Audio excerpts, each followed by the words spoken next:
Hello everyone, welcome back to my channel English by Chhavi sir channel पर आप सभी viewers का हार्दिक अभिनंदन। दोस्तों, आज मैं डिस्कस करने जा रहा हूं एमए फोर्थ सेमेस्टर के paper fourth Indian writing in English की यूनिट फर्स्ट से गीतांजलि बाय टैगोर के एमसीक्यूज क्वेश्चंस को।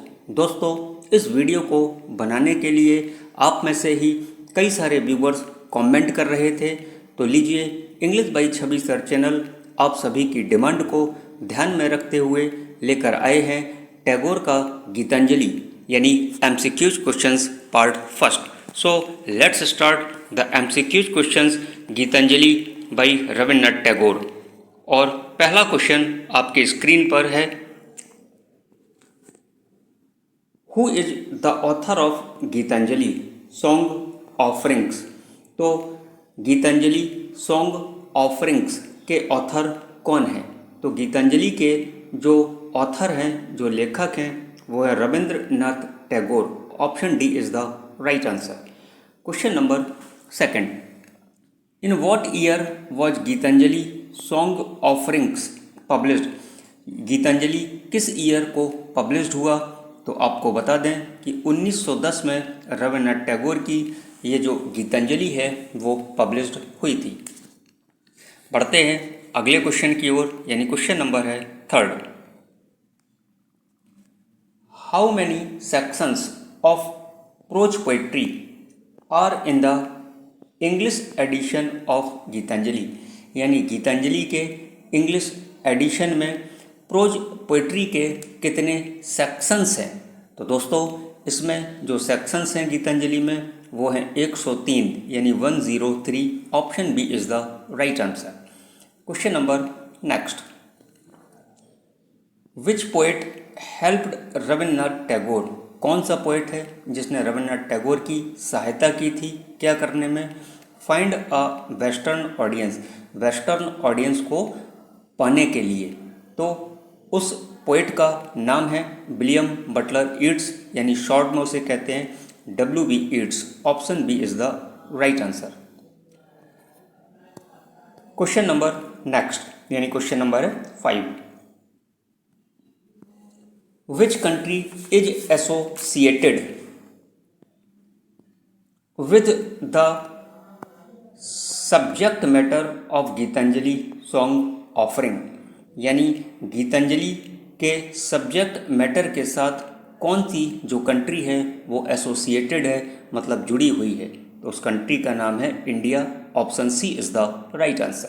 Let's move to the question number 6, in which year did Rabindranath Tagore receive the Nobel prize for literature. साहित्य के लिए रविंद्रनाथ टैगोर को नोबेल प्राइज कब दिया गया? तो दोस्तों, इसका जवाब है 1913 में इनको नोबेल प्राइज मिला। Option C is the right answer. Question number next,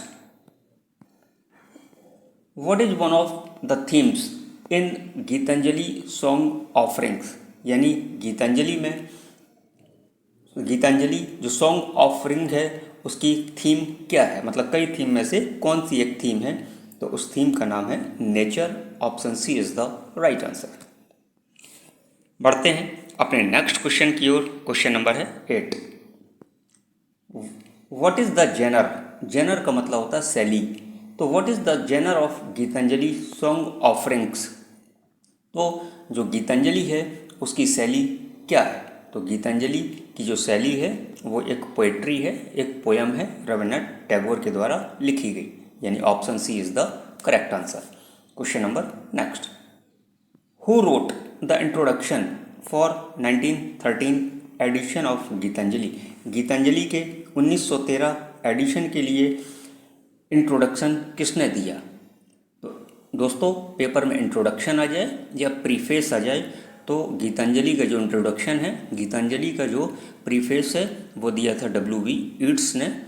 option B is the right answer. Let's move to the question number 10, what is the meaning of the word Geetanjali.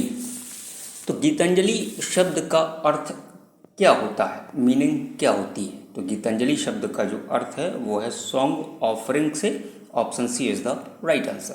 Question number next, who is known as the bard of Bengal? Bard of Bengal के नाम से किसे हम जानते हैं, किसे जाना जाता है? तो बर्ड ऑफ बंगाल के नाम से जाना जाता है रविन्द्रनाथ टैगोर को। Option C is the right answer. बढ़ते हैं क्वेश्चन नंबर 12 की ओर। Who was the first non European? पहला नॉन यूरोपियन कौन था to win Nobel prize for literature, जिसने साहित्य के लिए नोबेल प्राइज जीता था? तो सबको पता है इसका जवाब, और उसका आंसर है Rabindranath Tagore. Option D is the correct answer. Let's move to the question number 13।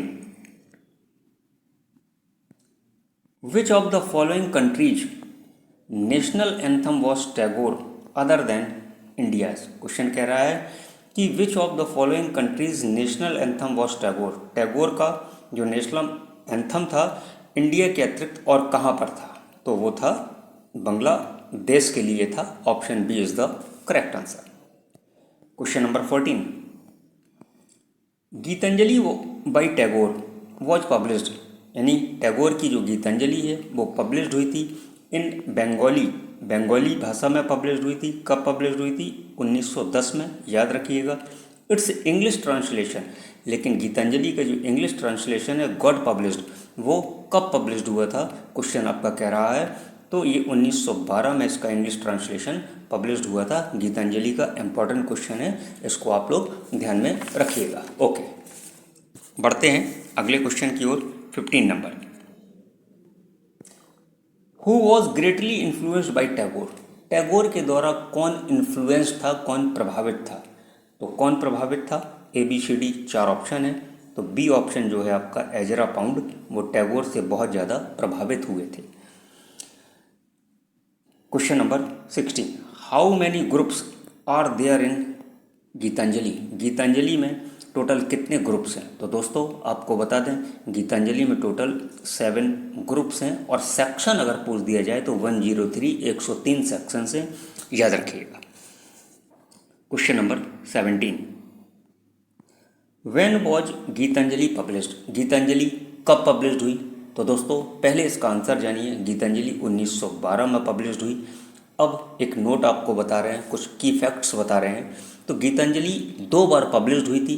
First time 1910 में पब्लिश्ड हुई थी बंगाली लैंग्वेज में, ध्यान रखिएगा, दोबारा रिपीट कर रहे हैं। फर्स्ट टाइम 1910 में बंगाली लैंग्वेज में पब्लिश्ड हुई थी, और सेकंड टाइम 1912 में इंग्लिश लैंग्वेज में गीतांजलि पब्लिश्ड हुई थी। ओके, आई होप आपको क्वेश्चन अच्छे लग रहे होंगे, समझ में आ रहे होंगे। तो चलिए बढ़ते हैं क्वेश्चन नंबर 18 की ओर। एक लाइन है, leave this chanting and singing and telling of beads is from Gitanjali, it's song number is. ये एक सॉन्ग है गीतांजलि का, तो इसका नंबर पूछा जा रहा है कि किस नंबर का ये सॉन्ग है गीतांजलि में। तो ये 11वें नंबर का सॉन्ग है। Option A is the right answer. Question number 19, what was the Gitanjali's producer? Gitanjali का प्रोड्यूसर का नाम पूछा है, तो गीतांजलि के प्रोड्यूसर का नाम है मैकमिलन। ध्यान रखिएगा, इंपॉर्टेंट क्वेश्चन है। गीतांजलि का जो प्रोड्यूसर है वो है Macmillan. Option C is the right answer. अब बढ़ते हैं अपने अगले इंपॉर्टेंट क्वेश्चन की ओर, यानी question number 20। Tagore begin his literary career. Tagore ने अपने साहित्यिक जीवन की शुरुआत करी बाय राइटिंग इन बंगाली। तो बंगाली एक वर्क से शुरुआत करी, उस वर्क का आपको नाम बताना है। तो दोस्तों वर्क का नाम है बैनफुल, यानी option D is the right answer. Question number 21, Tagore was sent for higher education. Tagore को हायर एजुकेशन के लिए भेजा गया। कहाँ भेजा गया? तो इनको इंग्लैंड भेजा गया था हायर एजुकेशन के लिए। Option A is the correct answer. Question number 22, who translated Gitanjali into English? English में गीतांजलि का ट्रांसलेट किसने किया? तो सबको इसका आंसर पता है, टैगोर हिमसेल्फ। टैगोर ने स्वयं गीतांजलि का जो ट्रांसलेट है वो इंग्लिश में किया था।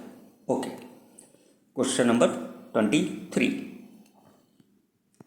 When did Tagore pass away? Tagore की मृत्यु कब हुई? तो टैगोर की मृत्यु हुई थी अगस्त 7, 1941 में, यानी 7 अगस्त 1941 में रविन्द्रनाथ टैगोर की मृत्यु हो गई थी। पढ़ते हैं क्वेश्चन नंबर 24 की ओर। What subject the Gitanjali deals with, कौन सा सब्जेक्ट है जो गीतांजलि डील्स विद इससे संबंधित है? तो गीतांजलि का जो सब्जेक्ट है वो पॉलिटिक्स है। Option A is the right answer. दोस्तों, आज के एमसीक्यूज का, आज के वीडियो का लास्ट क्वेश्चन 25। फॉर इट्स यानी WB इट्स के लिए Tagore is himself like, Tagore स्वयं है किसके जैसे हैं? तो किसके जैसे हैं? तो द इंडियन सिविलाइजेशन के जैसे हैं। Option B is the right answer. I hope आपको क्वेश्चन अच्छे लगे होंगे। दोस्तों, वीडियो अच्छा लगा हो तो वीडियो को लाइक शेयर सब्सक्राइब जरूर करिए।